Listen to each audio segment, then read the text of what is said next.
Hey, what's up everybody? Video 44 coming at you with another video. All right, I think I want to talk Lakers in this one because I didn't realize D'Lo Russell got ejected out of the game. I saw him on the sidelines at the end of the game, and I thought usually when you get ejected they make you go to the locker room. So I must have missed that somewhere in between clicking away from the game and clicking back, honestly, because I don't stick around for the ads, because it's not really ads on the links that I'm watching. It's usually a dude from another country screaming a bunch of words that I don't understand nor like hearing. So I get up out of there when that starts happening. So somewhere in one of them timeouts, I think D'Lo got kicked out of the game, but I actually never saw that happen. So that would explain why I was at the post-game video screaming at the top of my lungs about why I didn't understand why D'Lo wasn't in the game. Well, now I do. And so that was important that I let all you know, so that you understand that I'm now informed. But the Lakers having lost their game to the Miami Heat was a testament to us being shorthanded. Obviously, we understand that. But at the same time, it's not always who you use, it's what you have them doing. And sometimes you just gotta leave higher percentage shooters on the floor. I was listening to Trevor Lane talk about why Cam Reddish was on the floor and how it gave us more of a experienced player than maybe Max Christie would. But not a better shooter, not a better three-point shooter for that corner. You got to take away the options that a coach like Spoelstra has, because at the end of the day, what he's going to use is the best possible outcome for himself. So if you leave him with a bad shooter to leave open, that's exactly what he's going to do. You put Max Lewis or Max Christie on the floor, those are better shooters. He ain't going to leave them in that short corner three spot. He's not. And so when you talk about experience, I don't need experience. I just need a guy to hit a damn shot, or at least be the threat of hitting a shot, so that Spoelstra doesn't mess with our damn spacing. And that's what we didn't do. This is what I'm talking about. People are so afraid to play rookies, so afraid of experience. At the end of the day, they're in between the lines. That's all it is. It's the sport of basketball they've been playing their entire lives. I know it's at a higher level, but it's not like this court gets any wider or the rim gets any higher. It's the same damn sport they've been playing their whole lives.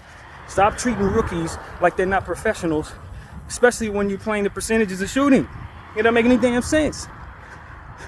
You got a guy who can't hit a lick, but you got him out there because he's been in the league for 4 years. He didn't develop none in them 4 years. Let's just be honest. That's the problem with Cam Reddish. He's an underdeveloped player. So when you try to weigh him against a guy like Max Christie, I'm not looking at him saying he has more experience. I'm looking at him saying he's a worse shooter. And if I would have been down there in that situation to influence that, Spoelstra wouldn't have been able to leave that shooter open. It's why they won, because the guy was open. So of course Brian gonna pass the open shooter the ball in the moment, rather than try to force something, since they ain't been calling it all night. But the best way to go about that is to never put yourself in that position in the first place by having better shooters on the floor, period. So that's just bad coaching, man. I'm sorry. It's bad coaching. It's trash philosophy. Stop treating young players like this their first rodeo. They've been playing basketball their whole damn lives. You know what I mean? That's how they got to the professional level. Treating rookies like they about to learn something in year 2 that they didn't know in year 1 is silly. They learn when you put them out there to learn. They don't learn when you put them in positions that they no good at, ever. You can put a guy who's been in the league for 8 years who can't shoot on the floor, he ain't gonna make the shot. And that's exactly what you saw. He couldn't hit the shot. Why? Because he's not supposed to be shooting it in the first damn place. That's the reality of that Cam Reddish situation. I ain't trying to hear it. Max Christie's a better three-point shooter. He's projected to be a better three-point shooter historically. He has missed shots, but if I got to choose who I want shooting the three, it's the guy who's projected to be able to shoot the damn ball. Him and Max Lewis are better options for that situation. That's all. I don't want to hear no more about this experience bullshit. No more. Excuse my language, but I'm tired of this. Because I really believe that one of the reasons why we have so many damn injuries is because we were leaning on players who've been in the league for too long, too soon. You got them out there winning 40 and 50 minutes and they're not available for games like this. Then you don't want to use the players that you should have used the whole time, even when you're short. handed. It's like, come on, man. Max Christie and Max Lewis shoot the three. That's what's in their repertoire. I'm not going to put them on the floor to be defenders. That's Cam's job. Even though Max Christie is a defender. He's actually a very good defender. But that's not the point. I'm not going to put players on the floor to do stuff they're not supposed to do. I'm putting them on the floor for what they're projected to be able to do. You understand what I'm saying? So you don't look at a guy and say, well, he ain't got no experience, so I'm going to put a guy who can't do this on the floor because he's been in the league for longer. That's the stupidest way of looking at situations that have 8 seconds left on the clock to deal with. Because the reality is, you don't need them to necessarily take that shot. You just need them not to be left open. And Eric Spoelstra is not going to leave Max Lewis or Max Christie open in that corner. And if he does, he's likely going to get burned. Because they're projected to shoot the ball. Guy don't need a whole lot of experience to do what he's been doing his whole damn life. What he's good at, what you hired him to do. Stupid stuff, man. Tired of it. I'm tired of stupidity. I'm tired of people overthinking experience and underthinking attributes. If a guy can defend, put him on the player that needs to defend him. If a guy can shoot, put him in the corner to shoot. I don't hear nothing about this. I don't trust this guy. Well, that's your problem. That's your problem. You didn't trust him, and that's why you lost. Enough of this nonsense. Lakers losing games they got no business losing because they trusting people they have no business trusting and not trusting people who can actually do the job because they're too young. That's your mentality. It ain't theirs. No telling how good these guys can actually be if they get the experience early, especially those who are conditioned for it. Now, if a guy ain't conditioned for it, that's a different story. Cool. Most of the time when you're looking at stuff like that, you say he's not conditioned and he doesn't have the experience. Matt Christie is in fantastic condition. He's been in the NBA gym for 2 years. Or a year, rather. He looks great. He's in shape. There ain't no excuse. If you look at Max Lewis has been in shape. Max Lewis came into the league in shape, so that's not an excuse. I don't want to hear it. Because we're losing games. So that needs to be said, man. I don't have patience for Darvin's nonsense right now. I really don't, man. For these bullheaded philosophies that don't equate to success. We want to play this guy. Well, you're going to lose with that guy. We want to overplay this guy because we don't trust the rookies. Well, you're going to lose because of it. He ain't going to be healthy enough to get through 5 games of the season because you overplaying him. And then you got stars who have so much wear and tear on their backside to where you need your backups to be reliable. But you relying upon your backups to be starters. And as a result, they're not there to provide the depth that your team needs to keep your stars healthy. That's the stupid shit we've been doing. I know I'm cussing, but hey, man, this gets to a point where you get frustrated because you can see where the season's going. And it ain't got nothing to do with the roster. It has to do with how it's being used. How the roster's being used, you guys. You can wear a roster down quick if you overuse guys who are already tired and underutilized and underdeveloped players who need to be on the floor in order to keep those guys fresh. They don't want to play Max Christie. They don't want to play Castleton. We're getting out-rebounded on the offensive glass. Castleton's a rebounder. You won't play him because he's a rookie. But he's a 4-year rookie. He's older than some of the dudes you're relying upon. Like, that type of stuff is just like philosophy nonsense. It costs you loss. It costs you wins because people can't think for themselves. They let their philosophies think for them. I ain't got to think. This guy's a rebounder. You ain't going to put him on the floor? No, because he don't have the experience. How you going to get the experience? You don't give it to him. I just want to rely upon the guys who's been out there. The guys who've been overrun for the last 4 years, 82 games of schedule plus playoffs. You want to run them? Yeah, okay. How that's working for you? How's that working out? You want to play the guys that the league has been studying for the last 82 games plus 4 or 5 seasons of that. A guy they know is going left, going right. They know what he's going to do. They know his percentage. They know what he ain't going to do. Sometimes they didn't have him on their team, their damn self. You want to use that guy, right? Yeah. Not the guy that they have no idea what the hell he's going to do. Somebody who can pop up for 40 points at any point because he's that talented, but he's a rookie, so I won't use him. Philosophy's doing the thinking for you. And you get the results of that. And going up against a coach like Spoelstra, he's going to make sure you get the results of that. He's going to definitely leave that guy open you shouldn't have played. He's going to definitely leave that non-shooter open that you left on the floor. He's going to do that. So that's what I have to say, man. Laker fan is very frustrated. This is definitely a rant. I don't remember the last time I cussed this much in a Laker video, but I'm just watching this year in and year out, man. These guys are not learning from their mistakes. That's the problem. I'm seeing a coaching staff that ain't learning from its mistakes, causing us the same problems we always have as a team, with guys getting injured, issues starting the season, guys who were the hot hand and losing confidence because the coach ain't giving them the ball because he want to get a ball to the cold hand to get them out of the slump. Stupid stuff that is backwards in nature. I don't want to see that this season, and I'm seeing it through 7 games. So forgive me if my attitude ain't too good with the Lakers right now. We're below 500, and we haven't even played the best teams in the league. The exception of the Denver Nuggets, who we had in the first night, but we probably weren't going to beat any damn way with this coach. He can't beat Denver. Even if this man calls him his daddy, he still ain't going to put nothing out there that's going to beat these guys. So that's what I have to say about Darvin right now. I ain't too interested in seeing much more of this. I want us to make trades if we keep on this path, man. And I want us to get rid of people if we stay on this path. And for goodness sakes, man, I saw something this morning. It's knee-jerk, but it's exactly how I feel. I'm going to put my bags down for this because I mean it. We may have to replace the people that we put in place to keep our guys healthy. Okay, Laker fans? Let's just be honest, man. We got like 8, 9 players hurt to start the season. Who is supposed to be making these guys recover? Why isn't Jalen Hood-Schifino, a 19-year-old rookie, back from his injury yet? He only played 2 preseason games. How is he that hurt? Vanderbilt, we just paid him $40, $50 million. It's the beginning of the season. There's no wear and tear. How is he still hurt? Who's supposed to be massaging these muscles? Who's supposed to be providing the regimen that's supposed to keep these guys healthy, man? You're failing.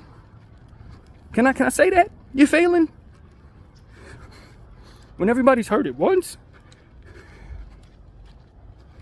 And now Anthony Davis having hip spasms. Why is he having hip spasms? What aren't we investing in to keep our players as healthy as they need to be? You see Phoenix having these issues? Well, yeah, Phoenix is having these issues. But some of these teams, they don't have these issues. Not with this many people hurt at once. Something has gone wrong. The way y'all applying your science is directly affecting the health of these players. And that, my friends, is something we can do something about. So, yeah, no, look, Lakers, y'all gonna have a very unhappy BDF 44 if you don't get your act together, man. I'm not interested in another season where we win 40 games, make the play-in tournament, and be out at some point in time in the playoffs. We too old for that. And we got too many guys of age on this team that need to win right now. So if we're gonna continue to do this, if we're gonna continue to find ourselves in situations like this, believe me, you ain't gonna have a happy fan here. I don't have the patience.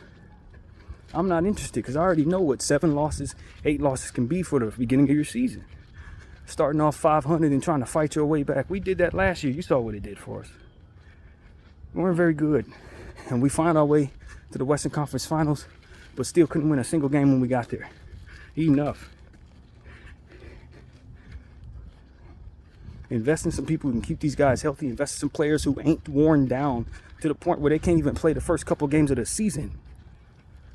Come on. And we're losing to teams that we know we should beat. Miami Heat ain't even that good this year. Orlando Magic, they still young and developing. Sacramento Kings, they solid. I don't need to be losing to them. And having deficits in every one of those games. Having to fight our way back from bad beginnings, bad starts to these games, every game. Ever occurred to you starting the wrong people, Darvin?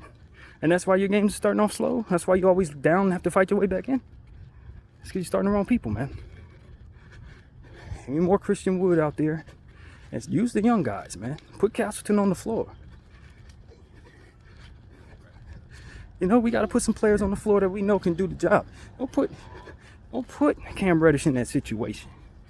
You know what I mean? Because at the end of the day, Cam Reddish is a different defensive player who has phenomenal defensive plays. That's how he makes his money. He ain't no offensive guy. He will offend you when he bricks shots, though. When he attempts these terrible three-point shots that he can't hit. He'll offend that. So, man, we got to act like we got it together here, man. We just went to the Western Conference Finals, as I said. Can we act like we know what success looks like? And it ain't just about the players, man. It ain't just about the coaching staff. It's about the whole front office, the whole health staff. Come on, man. You got a whole fleet full of kids that are hurting right now. Dudes 19, 20 years old got injuries. They're old guys who's supposed to be reliable. What are we doing? So that's what I have to say, man. I'm going to give y'all a Laker rant this morning because we not very good, man. I told y'all, I don't care what the roster looked like last year. I don't care how many people we're missing. With what it is that we're running out there, we're average, man. We're an average basketball team at best, and it shows in our record, man. It shows in how we're starting these games, and it shows in how we're finishing them. We got to run better plays, draw up better stuff. You know what I mean? That's what I'm seeing out there. Is not so good stuff being drawn up in 8-second situations. You know, or is our head into it or what? Because I'm sensing a lack of focus from my team. A lack of give a dang in some cases. Especially that both of those Orlando games. Y'all did not wake up for those games. Y'all did not wake up for those Orlando games. Let me say this one more time. We did not wake up for either of those Orlando games. We played down to the level of the opponent each time.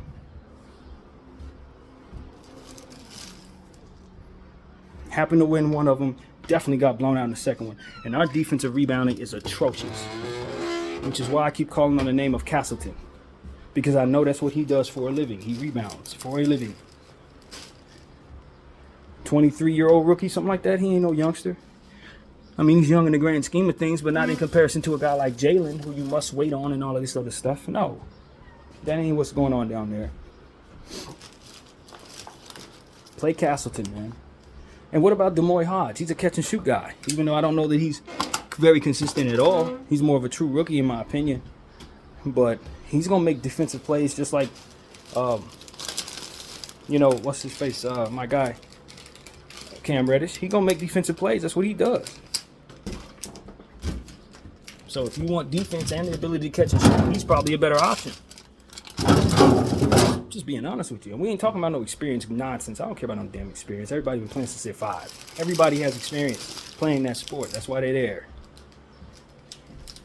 I don't hear that crap. I don't buy into that philosophy at all. We can't play rookies. Why not? He's a 40% shooter, for example. No, but he's a rookie. Okay. And when you finally put him on the floor, he's going to have what experience? The experience you give him, right? Enough. When I've seen rookies like Dame Lillard come out and be pros, I'm looking at Wembanyama going to be an all-star in his first year. I witnessed Blake Griffin as an all-star his first year. I witnessed Tim Duncan as an all-star his first year. You understand what I'm saying? I don't care nothing about that. He's a rookie, don't play him garbage. Seen too many successful ones. Too many. That's a flawed thought. And it's an excuse to play players that you're trying to justify giving contracts to. It ain't got nothing to do with whether or not you believe a guy can do something in between the lines. You can fool most. You can't fool me with that. Play your damn youngsters. They got less wear and tear on their legs and ultimately will be able to last more in a lot of cases. So that's my thought, man. I don't care about making mistakes because a lot of these vets be making the same mistakes that y'all afraid them youngsters going to make. They make the same mistakes. Traveling and getting all thrown out of the game, all types of stupid stuff. Bricking shots off the side of the backboard. These be your 5-year guys, 6-year role player guys that be doing this stuff. Not the rookies. Sell it to somebody who ain't been watching this thing his whole life. So that's what I got to say, man. Play our young players, man. This philosophy is trash about not playing them. It doesn't equate to you being successful, especially when your better shooters and better rebounders are them. BDL 44, I thank you all for watching. I'm out.